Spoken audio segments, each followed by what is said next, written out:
හොඳයි හැම දිනාටම තිරුවන් සරණයි. අද මේ YouTube වීඩියෝ එක හරහා මා බලාපොරොත්තු වෙන්නේ මේ ඉන්දු ආර්ය යුගය පිළිබඳව ඔබට යම්කිසි ප්‍රමාණිත දැනුමක් ලබා දෙන්න.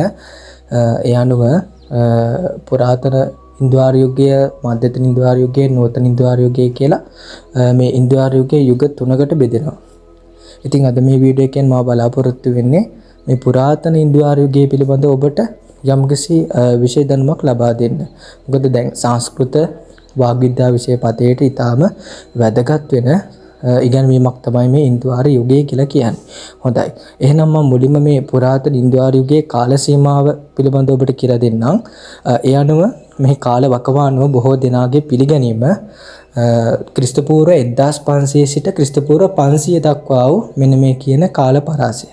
කවද්ද කොහොමද ක්‍රිස්තු පූර්ව 1500 ඉඳන් ක්‍රිස්තු පූර්ව 500 දක්වා වූ ඒ අතරතුර කාලය තමයි මේ පුරාතන ඉන්දු ආර්ය යුගයේ කාල සීමාව විදියට විද්වතුන් පිළිගන්නේ. එතකොට මොවුන්ගේ සංක්‍රමණය පිළිබඳව කාරණාවක් සිහිපත් කරොත් මොවුන් මධ්‍යම ආසියාව කියන අන්න ඒ මධ්‍යම ආසියාවේ ඉඳන් තමයි මේ ඉන්දියාවට සංක්‍රමණය වෙලා තියෙන්නේ. එතකොට වයඹදික එහෙම නැත්නම් ඒ මධ්‍යම ආසියාවේ ඉඳන් පැමිණි ඒ ඉන්දු ආර්යයන් මුලින්ම පදිංචියටපත් වෙලා තියෙන්නේ ඉන්දියාවේ වයඹදික එහෙම නැත්නම් සප්ත සින්දු කියන අන්නේ ඒ ප්‍රදේශයන් පාදක කරගෙන. එතකොට දැන් මොවුන් පිළිබඳව තොරතුරු අපිට හොයාගන්න තියෙන සාහිත්‍ය ග්‍රන්ථ පිළිබඳව ඔබට කියලා දුන්නොත් මෙම යුගයේ පිළිබඳව අපිට තොරතුරු හම්බෙන ප්‍රධානතම මූලාශ්‍රය තමයි මේ වේද සාහිත්‍යය. ඔබ අහලා තියෙනවනේ නේ. සංහිතා, බ්‍රාහ්මණ, අරණ්‍යක, උපනිෂද් නේ. මෙන්න මේ අතරට අයත් වෙන ඔය වේදය කියන වේද සාහිත්‍ය තුල තියෙනවා මෙන්න මේ මොවුන් පිළිබඳව තොරතුරු. ඊළඟට දැන් අර ඍග්, යජුර්, සාමන්, අතර්වණ කියන මේ සංහිතා කොටසට ගැනෙන මෙන්න මේ සාහිත්‍ය ග්‍රන්ථවල ඍග්වේදය පැරණිතම ආගමික ග්‍රන්ථයක් නේ. අන්න ඒ ලෝ පැරණිතම ආගමික ග්‍රන්ථය වෙන ඍග්වේදයේත් මේ ඉන්දු ආර්යයන්ගේ මුල් අවධිය පිළිබඳව තොරතුරු සඳහන් වෙනවා. ඊළඟට මීට අමතරව ඉන් පසු කාලීනව රචනා වෙච්ච ඔය සාම වේදය, ඊළඟට යජුර් වේදය, අතර්වණ වේදය කියන මෙන්න මේ ග්‍රන්ථවලත් මොවුන් පිළිබඳව නැත්නම් මේ පුරාතන ඉන්දු ආර්යයන් පිළිබඳව තොරතුරු අපිට හම්බ වෙනවා. ඊළඟට දැන් මේ පුරාතන ඉන්දු ආර්යයන්ගේ සමාජ පද්ධති එහෙම නැත්නම් ඒ කාල සීමාවේ මොවුන් කටයුතු කරපු විදිහ පිළිබඳව කාරණාවක් සිහිපත් කරන්නම්. ඒ කාලේ ගොඩක්ම ඔය කුල ක්‍රමය සහ පවුල කියන සංකල්ප දෙකක් තිබ්බා. එතකොට කුල ක්‍රමයේදී බ්‍රාහ්මණ, ක්ෂත්‍රිය, වෛශ්‍ය, ශූද්‍ර කියලා ඒ කාලය තුල වර්ණ හතරකට සමාජය බෙදලා තිබ්බා. එතකොට බ්‍රාහ්මණයෝ ආගමික වතාවත් කරා, ක්ෂත්‍රියයන් රට පාලනය කරා, ඊළඟට වෛශ්‍යයන් වෙළඳාම් කටයුතු කරා නේ, ශූද්‍රයන් අර ඉහළ කුල තුනට සේවය කරා. ඔන්නෝම සමාජය සම්පූර්ණයෙන්ම බ්‍රාහ්මණ, ක්ෂත්‍රිය, වෛශ්‍ය, ශූද්‍ර කියලා කුල හතරකට බෙදලා තිබ්බා. ඊට අමතරව දැන් පවුල කියන සංකල්පය එදා තිබ්බා. ඒ අනුව එදා තිබෙ පීතෘ මූලික පවුලක්. ඒ කියන්නේ පියා තමයි මූලික, පීතෘ මූලික පවුල් ඒකකයේ තුල. එතකොට තාත්තා එහෙම නැත්නම් පියා තමයි මූලික කෙනා බවට පත් වෙන්නේ. එතකොට දැන් මේ මුල් යුගයේදී මේ පුරාතන ඉන්දු ආර්යයන්ගේ මුල් යුගය තුල ඇත්තටම කිව්වොත් කාන්තාවන්ට ගෞරවයක් තිබ්බා. ඔබ දන්නවා පසු කාලීනව ටිකෙන් ටික මධ්‍යතන නූතන වගේ වෙනකොට කාන්තාවන්ට ගෞරවය නැති වෙලාම යනවා. නමුත් පුරාතන ඉන්දු ආර්යයේ යම් ගෞරවයක් තිබ්බා කාන්තාවට, මවට.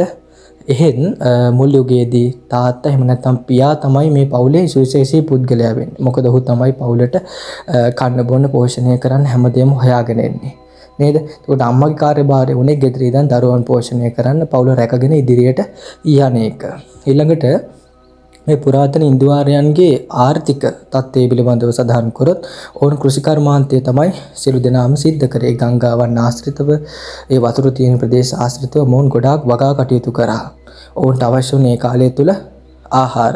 ඒක නිසා මොවුන් කෘෂිකර්මාන්තය තමයි ප්‍රධානම ජීවනෝපාය බවට පත් කරගත්තේ. එතකොට මේ ගවයා ධනයේ සංකේතයක් ලෙස තමයි මොවුන් හිතාගෙන හිටියේ.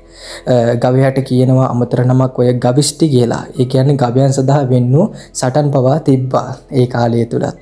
එතකොට ආර්ථික කටයුතු වලදී කෘෂිකර්මාන්තය, ගව පාලනය වගේ මෙන්න මේ කියන ආර්ථික තත්ත්වයන් තමයි අපිට එම යුගයේ අසන්නට ලැබෙන්නේ. ඊළඟට ආගම සහ විශ්වාසය පිළිබඳව සඳහන් කරොත් මේ යුගයේ මොවුන් ස්වභාව ධර්මයේ දේවත්වයෙන් ඇදහිුවා. يعني ස්වභාව ධර්මයේ වෙන සංසිද්ධි වලට දේවත්වයේ ආරෝපණය කරා. උදාහරණයක් විදිහට වැස්සක් වැස්සොත් ඒ බරසාවට අධිපති දෙවි කෙනෙක් ඉන්නවා. ඊළඟට ගින්දරක් අටකට මේ ගින්දරටත් අධිපති දෙවි කෙනෙක් ඉන්නවා.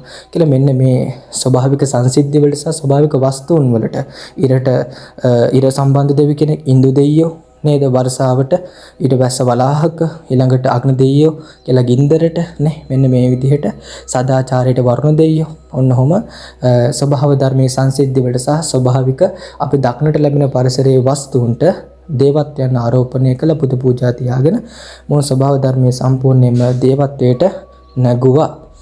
හොඳයි එහෙනම් තවත් කාරණාවක් සිහිපත් කරොත් ආගම සහ විශ්වාසය පිළිබඳව මොවුන් ඒ කාලය තුල මේ ස්වභාවික පරිසරයේ දැන් දේවත්වයට ආරෝපණය කරගෙන ඒ දෙවිවරුන්ට පුද පූජා පැවැත්වී යාග හෝම තියලා ඇතැම් අවස්ථාවන්හිදී බිලි පූජාත් පැවැත්වුවා. මේවා කැපිපෙනෙන ලක්ෂණ. සමහර ඒවා මාරාන්තික බිලි පූජා. ඒ කියන්නේ මිනිස්සු පවා මරලා බිල්ලට දීලා ඒ බිලි පූජා පැවැත්වුවා. ඉතින් ඒ නිසා මේ යාග හෝම ක්‍රමය සහ බිලි පූජා ක්‍රමය මේ පුරාතන ඉන්දුආර් යුගයේ ගොඩාක්ම ජනප්‍රිය වෙච්ච ආගමික ඇදහිල්ලක් සහ විශ්වාසයක් බවට පත් වුණා. ඊළඟට දැන් මේ ලංකා ඉතිහාසයත් මේකට ටිකක් සම්බන්ධ වෙනවා. දැන් ඔය විජය රජුගේ පැමිණීමත් සමග සිංහල ජාතියේ මූලාරම්භයේ සිදු වුණේ මේ ඉන්දුආර්ය සංස්කෘතියෙන් කියලා අපිට කියන්න පුළුවන්. මොකද ඒ කාලේ සීමාවේ තමයි මේ විජයගේ ආගමනයත් ලංකාවට සිද්ධ වෙන්නේ. ඉතින් අද ගොඩාක් නේද මේ වීඩියෝ එක හරහා ඔබ නොදන්න කරුණු සහ දන්න කරුණු තවත් දැනගන්න නැති වර්ධනය කරගන්න නැති. එහෙනම් තවත් වීඩියෝ එකකින් හමු වෙමු. මම අර මුලින් කිව්ව කරුණු කාරණා ටික ඔබට නැවත මතක් කරගන්නම්. එතකොට අපි කතා කරා පුරාතන ඉන්දුආර් යුගයේ කාලය ක්‍රිස්තු පූර්ව 1500 ඉඳන් ක්‍රිස්තු පූර්ව 500 දක්වා කාලය මොවුන් පිළිබඳව සඳහන් වෙන සාහිත්‍ය මූලාශ්‍රවල ප්‍රධානතම සාහිත්‍ය මූලාශ්‍රය තමයි වේද සාහිත්‍ය. ඊට අමතරව පසු කාලීනව රචනා වෙච්ච ඍග්වේදය ඊළඟට එතනින් ගියාම තව තියෙන සාම යජුර් අතරුණ කියන මේ ග්‍රන්ථවලත් තියෙනවා. සමාජ පද්ධතියේ විදිහට මොවුන් ඒ කාලය තුල පීතෘ මූලික පවුලක තමයි ජීවත් වුනේ කේන්ද්‍ර කරගත්තේ. ඊළඟට කුල ක්‍රමයේ විදිහදී වර්ණ නමින් කුල හතරකට බෙදලා සමාජය පාලනය කරේ. බ්‍රාහ්මණ, ක්ෂත්‍රිය, වෛශ්‍ය, ශූද්‍ර කියලා. එතනින් ගියාම ආර්ථික තත්ත්වය පිළිබඳව සඳහන් කරොත් මොවුන් කෘෂි කර්මාන්තය සහ ගව පාලනය සිද්ධ කරා. ඊළඟට ආගමික විශ්වාසය පිළිබඳව සඳහන් කරොත් ස්වභාව ධර්මයේ දේවත්වයට ආරෝපණය කරගත්තා. යාග හෝම බිලි පූජා පැවැත්වුවා. ඉතින් මෙන්න මේ කරුණු ටික තමයි අද අපි මේ පුරාතන ඉන්දුආර් යුගය පිළිබඳව සඳහන් කරේ ඉගෙන ගත්තේ. හොඳයි එහෙනම් සියලු දෙනාටම තෙරුවන් සරණයි. ඊළඟට මධ්‍යතන ඉන්දුආර් යුගය පිළිබඳව නැවත අලුත් වීඩියෝ එකකින් හම්බෙමු. ජය වේවා.